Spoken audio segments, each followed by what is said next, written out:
están? Bienvenidas y bienvenidos a Aprende en Casa 3. El día de hoy estamos muy entusiasmadas porque vamos a comenzar con su sesión de historia para sexto grado. Y como siempre, para esto ya me acompaña la maestra Vero Hernández. Bienvenida, Vero. ¿Cómo estás, María? ¿Cómo están estudiantes en casa? Pues ya espero que ellos estén entusiasmados y listos. Pero antes de comenzar con nuestra sesión, vamos con Ajolisto, quien nos tiene un consejo. ¡Hola! La mejor forma de cuidarnos es lavarnos las manos frecuentemente con agua y jabón durante 20 segundos. Así te proteges tú y proteges a todas las personas que te rodean. Si sales de casa, usa cubrebocas y guarda la sana distancia. ¿Listas? ¿Listos? ¡Muy bien! ¡Vamos a ver el siguiente video! Buenas prácticas para seguir adelante. Como todos sabemos, el COVID-19 es un virus que se contagia muy fácilmente entre las personas. Por eso hay que continuar cuidándonos siguiendo las buenas prácticas que ya todos conocemos para evitar contagiarnos. Utiliza cubrebocas. No salgas de casa y si tienes que hacerlo, recuerda que es obligatorio utilizarlo. Mantén la sana distancia. Lávate las manos muy seguido con agua y jabón por lo menos durante 20 segundos. O aplica desinfectante a base de agua y alcohol. Desinfecta las superficies y los objetos que más utilizas. También las cosas que compres en la tienda o el supermercado. Sigamos luchando juntos contra este virus, cuidándonos los unos a los otros. Y ahora sí, Vero, con nuestras manos limpias, ¿qué vamos a ver el día de hoy? Pues María, chicos en casa, la clase pasada estudiamos las características generales de Mesoamérica, su ubicación y división como nos muestra nuestro mapa. Así es, Vero. También aprendimos sobre cómo el espacio geográfico fue determinante para el desarrollo de las civilizaciones mesoamericanas, ya que al existir tierras fértiles y abundante agua, la agricultura fue posible y eso permitió que las poblaciones se volvieran sedentarias. Finalmente, ¿qué comentamos, Vero? Que así como se dividió para su estudio en áreas, también se hizo con el tiempo y se establecieron en 3 periodos: el preclásico, el clásico y el posclásico. Estos 3 periodos los podemos localizar en la línea del tiempo de la página 58 y 59 de su libro de texto gratuito. El día de hoy nos centraremos en estudiar las características del preclásico y la civilización más importante de este periodo, los olmecas. Muy bien, Vero. ¿Y qué vamos a necesitar para nuestra clase? Pues vamos a utilizar el mapa que elaboramos la clase anterior, lápices, su cuaderno y el libro de texto gratuito de historia. Me parece excelente, Vero. Y nosotras ya tenemos aquí atrás nuestro mapa preparado. ¿Y ustedes en casa ya están listas y listos? Pues comencemos. Como podemos revisar en la línea del tiempo, el periodo preclásico abarcó del 2500 a.C. al 200 después de Cristo. Es decir, que duró aproximadamente 2700 años. Y como lo muestran las barras, es el que tuvo mayor duración. Este periodo se caracterizó por la adopción de la agricultura como medio de subsistencia, lo que dio como resultado la generalización de vida sedentaria y el establecimiento de las primeras aldeas. Algunos de los restos más antiguos se han localizado en Tlapacoya, en el actual Estado de México. Ah, solo sabía de la existencia de los olmecas, pero entonces, ¿hubo más pueblos? Así es, María, hubo más pueblos aparte de los olmecas, pero los olmecas fueron predominantes en este periodo. Y, pues como te mencionaba, convivieron con diferentes pueblos que se establecieron en otras regiones de Mesoamérica. Pero para confirmarlo, veamos el siguiente video que habla al respecto. El preclásico.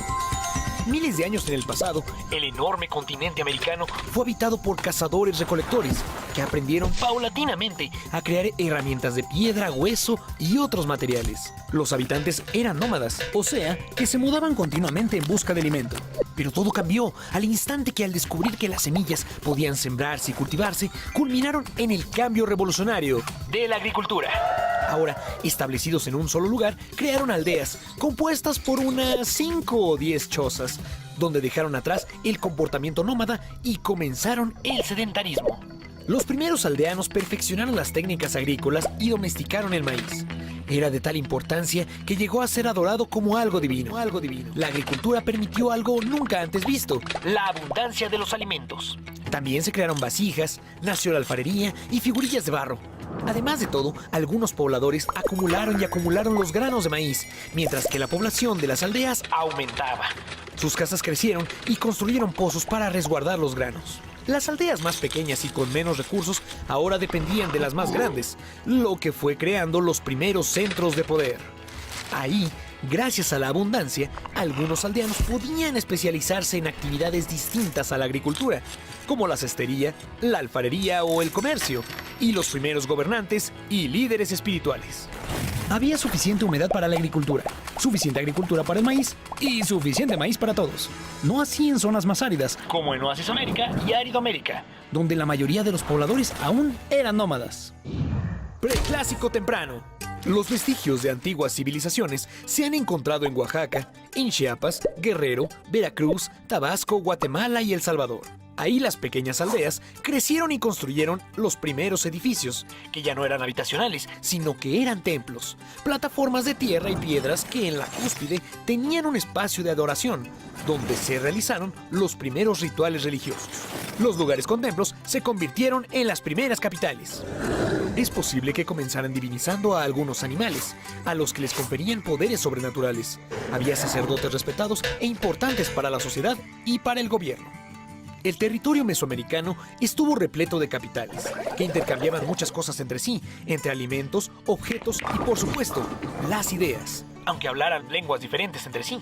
Simultáneamente, los ríos Papaloapan y Grijalva vieron nacer la civilización más importante del preclásico: los habitantes del país de Lule. De acuerdo con el video, ¿cuáles serían las características generales del preclásico? Podría decir que técnicas de riego para el desarrollo agrícola, centros urbanos planificados, arquitectura con basamentos piramidales, edificios con funciones políticas y religiosas. Muy bien, María. Seguro en casa nuestros alumnos y alumnos tomaron nota de tu síntesis. Como nos mostraron, la población comenzó a aumentar considerablemente y se erigieron grandes urbes como San Lorenzo, primera capital de la civilización olmeca, en el actual estado de Veracruz. Vamos hacia nuestro mapa. ¿En qué región floreció la civilización olmeca? Sí, acaba de comentar que en el estado de Veracruz estuvo su primera capital, que fue San Lorenzo. Entonces podemos hablar de que es el área de la costa del Golfo. Muy bien, María. ¿Qué tal si me apoyas pegando la figura de la cabeza colosal que identifica a los olmecas? Por supuesto. Aquí la voy a colocar. ¿En casa? No olviden emplear su mapa también. Y señalen, como lo hemos hecho en este salón de clases, la ubicación de los olmecas, ya que lo ubicamos espacialmente en los actuales estados de Veracruz y Tabasco. Y exploremos más sobre esta civilización. Comencemos con el nombre. ¿Sabían que los olmecas no se llamaban así? ¿Ah, no? ¿Y entonces cómo se llamaban, Vero? Pues el nombre que ellos utilizaban para autonombrarse aún es un misterio. Al igual que su lengua, la palabra olmeca realmente es de origen náhuatl y significa habitantes de la tierra del hule, en referencia a los árboles originarios de la zona del Golfo. Este nombre fue puesto por los mexicas y permanece hasta nuestros días. Temporalmente se desarrollaron entre los años 1200 y 400 a.C. aproximadamente. Uy, eso suena tan lejano, Vero. Parece increíble que aún conservemos vestigios de aquella civilización como su cerámica o figurillas en las que destacan las que se combinan rasgos humanos y felinos semejantes al jaguar. El jaguar fue un elemento muy importante. Creían en la fusión del ser humano con el jaguar, pues sus deidades tenían rasgos humanos y de animales. En lo económico, la región estaba rodeada de agua dulce y salada con abundante flora y fauna, como venados, monos, jabalíes, iguanas, faisanes. También se dedicaron a la agricultura y al estar en la costa también pescaban. Así es como podían abastecer a su población de la cantidad de productos necesarios y además podían comerciar con ellos. Y así se dieron los intercambios entre los distintos pueblos, porque no solo intercambiaban productos, sino ideas y prácticas culturales.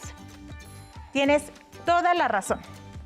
Gracias a las excavaciones arqueológicas realizadas en los 3 principales centros urbanos, San Lorenzo, Tres Zapotes y La Venta, es que podemos constatar su florecimiento desde conocer su planificación urbana y hasta la construcción de basamentos, su escultura monumental y, como bien mencionas, los utensilios de su vida cotidiana.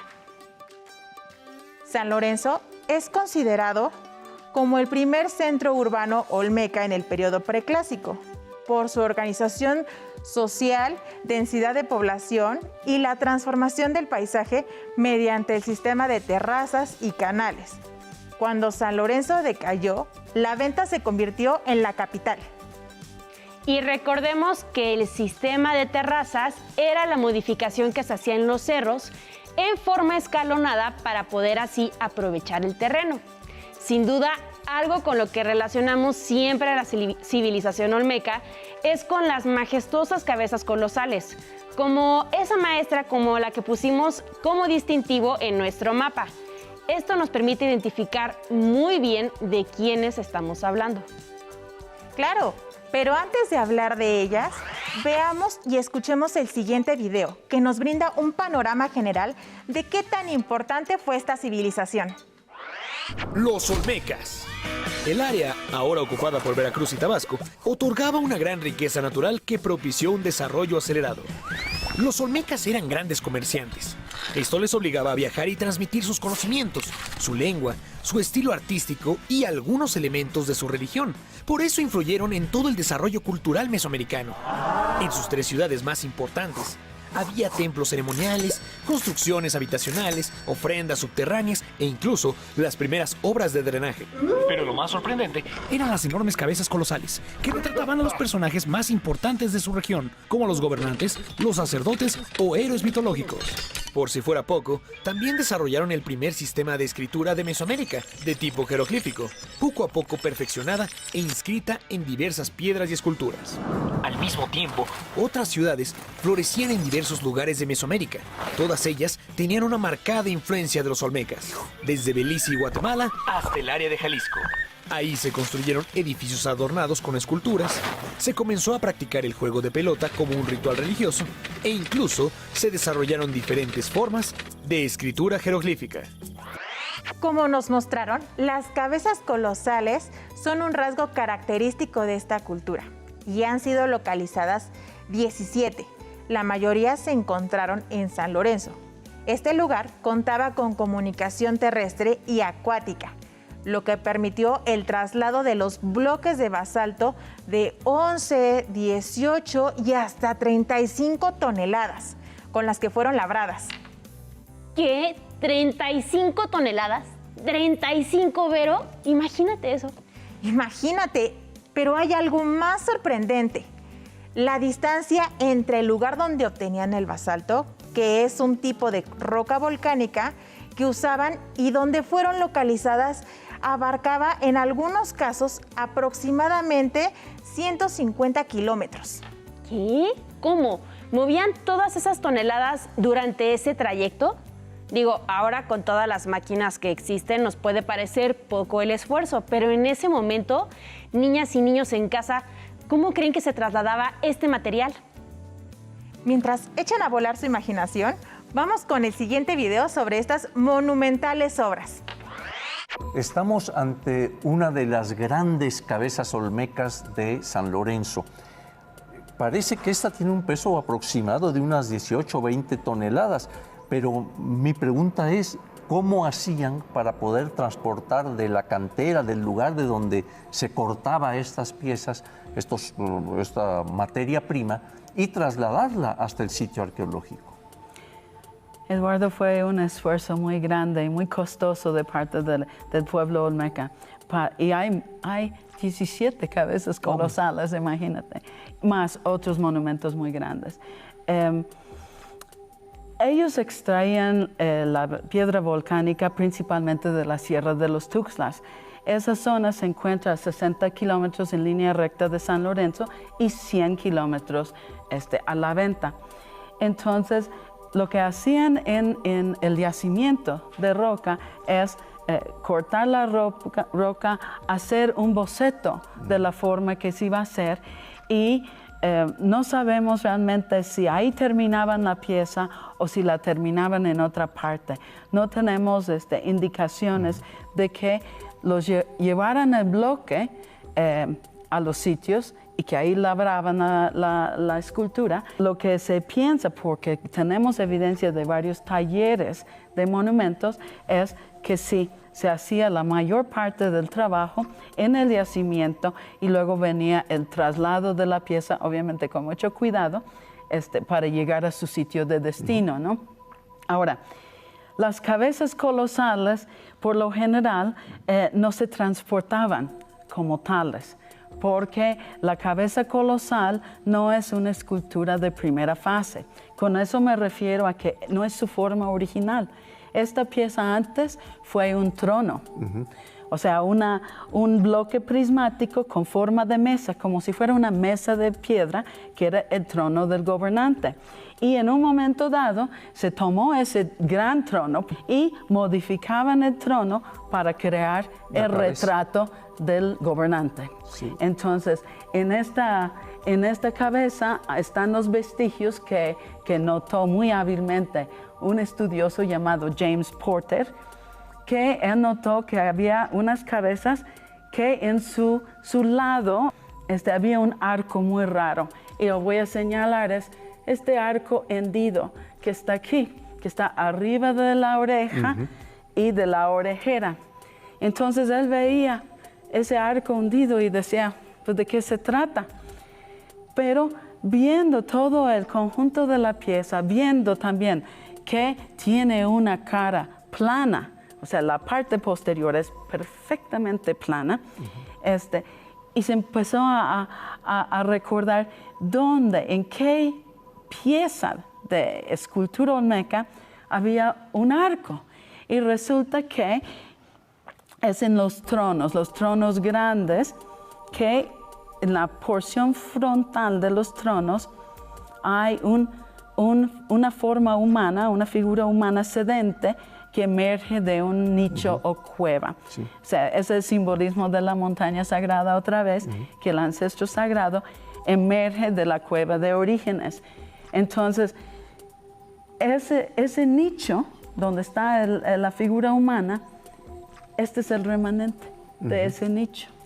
Entonces, lo que hacían era tomar el trono, voltearlo de lado, quitar las esquinas y empezaron a labrar el retrato, la cabeza colosal, ¿no?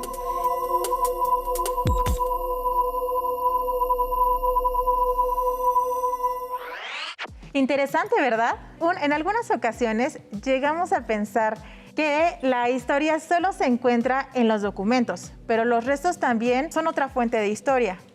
Conozcamos más sobre una de estas obras. Por ejemplo, la última localizada, es decir, la número 17. Los especialistas, quienes la encontraron, le pusieron por nombre Tiburcio. María, ¿me ayudas a leer su descripción? Por supuesto que sí, Vero. Se realizó hacia el año 1500 a.C. y fue encontrada en San Lorenzo. Sus características físicas son que está labrada con basalto y mide 1,80 metros y pesa 8 toneladas. Posiblemente un gobernante por la vestimenta, los adornos y su postura. Y se cree que la especie de casco en la cabeza hace referencia a la modificación en el cráneo. Oye, Vero, ¿modificación del cráneo? ¿Leí bien? Sí, la modificación del cráneo fue una práctica en Mesoamérica, llevada a cabo con infantes para adaptar sus rasgos. En este periodo se buscaba ensanchar las facciones. ¡Qué barbaridad! Cada vez me sorprendo más con lo que vamos aprendiendo en esta clase. Es importante mencionar que estas prácticas estaban relacionadas con sus creencias y estas van cambiando de una sociedad a otra. Oye, Vero, a mí me gustaría también puntualizar que estas cabezas que vemos muchas veces, o bueno, más bien hasta descubrimientos muy recientes, se dieron cuenta de que cada una tiene rasgos diferentes, rasgos físicos. Y entonces se dieron cuenta que más bien cada una de estas correspondía al gobernante en turno, como también lo vimos en ese video. Claro, y eso podemos darnos cuenta por las actuales investigaciones que se han hecho, porque de hecho no es hasta 1962 que se dan cuenta que es una civilización diferente a todas las demás que ya habían encontrado. Y se dan cuenta también que es una de las primeras civilizaciones de Mesoamérica. Además de que, bueno, podrían decirte que es un misterio lo que pasó con esta civilización olmeca. Sin embargo, podemos darnos cuenta que ellos, al dispersarse e ir avanzando hacia otras partes del territorio mesoamericano, fueron dejando también su cultura y sus creencias, sus conocimientos. Lo podemos encontrar, o una muestra de ello, es con el juego de la pelota. La pelota que hacían con los árboles de hule, recordemos que es una civilización que adquiere ese nombre por los árboles de hule, pues ellos llevaron el juego de pelota hacia otras civilizaciones como los mayas. Y también está el cero y la creencia de diferentes deidades. Ah, eso es cierto. En alguna ocasión habíamos comentado que estas deidades toman otros nombres, pero las podemos volver a encontrar en otras civilizaciones. Claro, un claro ejemplo de lo que estás mencionando, María, es el caso de Quetzalcóatl, que es de una civilización diferente a la olmeca, pero que también adquiere otro nombre en la civilización maya, que es Kukulcán. Y es debido a estas dispersiones, que es lo mismo que pasa con los olmecas. Se van dispersando y van llevando consigo sus creencias a donde quiera que vayan. Eso nos habla de que la movilización, el hombre no es estático, todo el tiempo se está movilizando y yendo a diferentes espacios. Esto permite que su cultura se disperse. Así es, y también lo podemos encontrar, muestra de esto, por ejemplo, en la arquitectura. La forma que ellos tenían de sus pirámides las llevaron a otras civilizaciones y estas se fueron modificando, fueron adquiriendo otras características, pero la forma original, por decirlo así, fue permeando en cada una de las civilizaciones que se desarrollaron después. Eso que comentas es muy importante para los olmecas. Ellos elaboraban sus pirámides con cúmulos de tierra. Era como el primer prototipo de pirámide.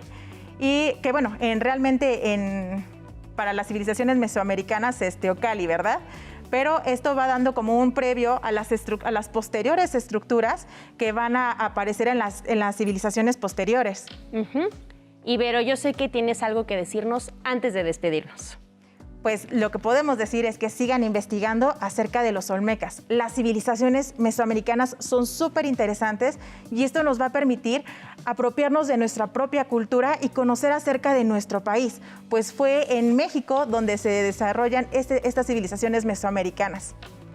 Así es, y no olviden que la cultura olmeca, sentó las bases para las grandes civilizaciones que vamos a ver en otras sesiones. Así es. Vero, como siempre, muchas gracias. Gracias a ti y muchas gracias a los chicos y chicas en casa que se encuentran tomando clase con nosotros.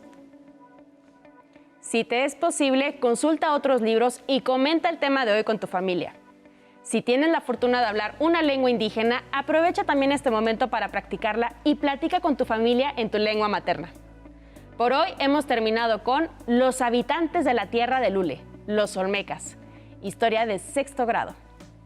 Les damos las gracias a las maestras y los maestros que el día de hoy nos dieron clases. A continuación, geografía. Nos vemos hasta la próxima. Pero antes, a movernos un poco.